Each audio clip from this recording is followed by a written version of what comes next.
In this video, I will show you how to set different desktop backgrounds for two monitors in Windows 11. I am currently on my second monitor screen. For clarity, you can see the screen of my first monitor in the upper left corner of the video. So let's get started with the configuration. First, right-click on the desktop on either monitor. Once the menu appears, select Personalize. The Personalize settings window will open. Next, click on the Background section.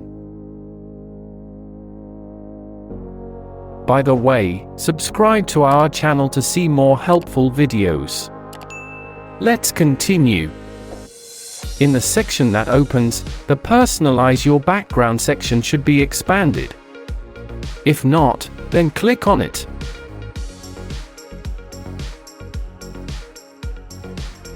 In the Recent Images block, select one of the pictures. If you just click on the picture, it will be set as the background for all screens. But to set the picture for one screen only, right-click on the picture. In the menu that appears, select for which monitor you want to set the picture. I set the selected picture as the background for the second monitor only. This way you can set different backgrounds for your monitors. Thank you for watching.